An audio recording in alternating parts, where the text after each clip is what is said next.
Қайырлы күн, құрметті студенттер. Сіздердің назарларыңызға ақпаратты жинаудың интеллектуалды құралдары пәні бойынша слайд дәрісімізді бастаймыз. Бүгінгі біздің дәрісіміздің тақырыбы хабарламаларды дискретті арна арқылы бөгелуссіз жіберу кезіндегі ақпаратты кодтау. Осы пән бойынша сіздерге слайд дәрісімізді таныстыратын өндірістік процестерді автоматтандыру кафедрасының аға оқытушысы Нұрмағамбетова Жанар Сахитқызы. Жалпы бұл тақырып бойынша сіздермен көптеген мәліметтермен танысамыз. Бұл жерде бағдарлы ақпараттарды кодтау, шифрлеу, тағы да басқа көптеген ақпараттар болады. Соның ішіндегі осы тақырыпқа сай кеңінен тоқталатынымыз кодтау және шифрлеу. Жалпы код дегеніміз не? Код дегеніміз қандай да бір ақпаратты, хабарламаларды беру, өңдеу, сақтау, тағы да басқа шартты белгілер арқылы берілетін символдар жүйесі деп атауға болады. Ақпарат алмасу өзі екі операциядан тұрады: кодтау және декодтау.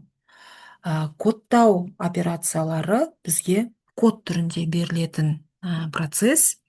Ал декодтау ол жаңағы біздің бастапқы символдық жүйенің кері түрлендіру процесі болып саналады. Яғни бастапқы хабарламаға қол жеткізу деген ұғымнан тұрады.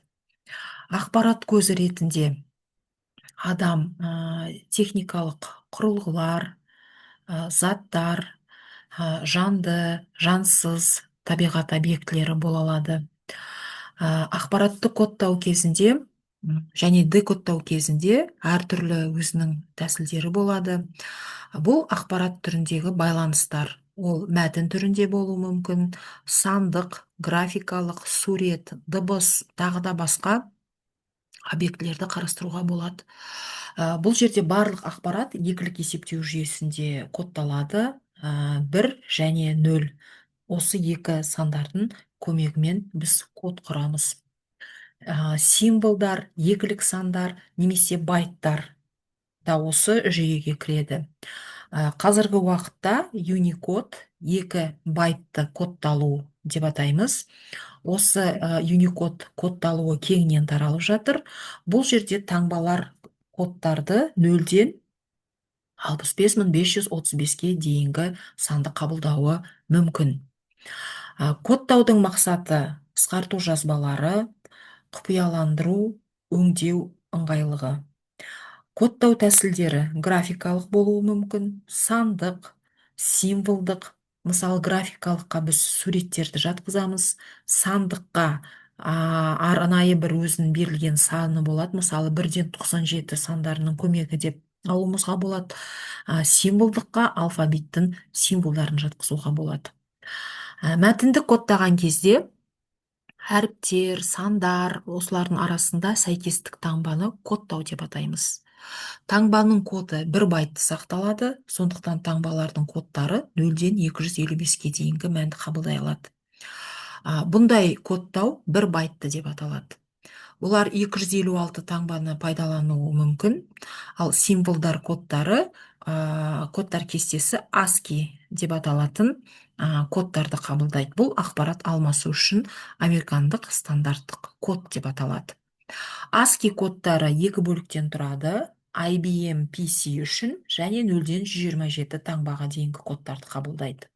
Бұлар басқару символдарының кодтары, сандар кодтары, арифметикалық операциялық кодтар, үлкен және кіші латын әріптерінің кодтары және кестенің екінші бөлігі 128-ден 255-ге дейінгі сандардың құрамынан тұрады.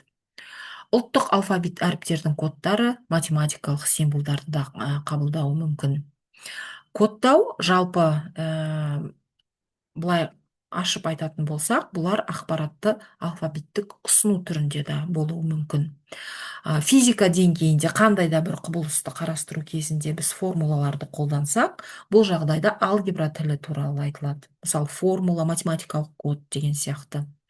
Мұнда символдар мимика немесе музыка тілінде, ноталар түрінде болуы мүмкін. Кез келген тілдің негізгі алфавиті әртүрлі символдардың соңғы жиынтығын құрайды және бір жазба түрінде мағыналық жүктемені көтере алады. Мысалы, 25,05,19,99 сандар жиынтығы. Объектінің салмағы, объектінің ұзындығы, объектілер арасындағы қашықтық, туған күн және тағы басқа деген кодтарды қабылдайды. Ақпаратты ауызша, жазбаша, қимылмен, сигналдармен қолдануға болады, кодтауға болады. Дұрыс кодтауды міндетті түрде білу керек, ол дұрыс кодталу керек. Кез келген түрде біз үшін ақпарат бір нәрсе туралы немесе әртүрлі мәліметтерді білдіреді, немесе жаңағы бір ақпарат қабылдау үшін ең қолайлы бір форманы алу қажет болады. Мысалы, мәтін, сурет, фотосурет, сызба, жаңағы мимика, иістер, дәм сезгіштер, радиотолқын, электр импульстері, магниттік жазбалар, осының барлығы ақпарат қабылдау үшін қажетті болады. Бүгінге біздің неміз дәріс сабағымыз бастамасы осымен тамам. Келесі сабақта біз сіздермен ары қарай осы тақырыпты жалғастыратын боламыз. Келесі біздің тоқталатын тақырыбымыз шифрлау, шифризация деп аталады. Шифрлеу тақырыбына тоқталамыз. Бүгінгі осы кодталу, жалпы кодтарды құру, кодтарды қалай жұмыс істеуін мен таныстық.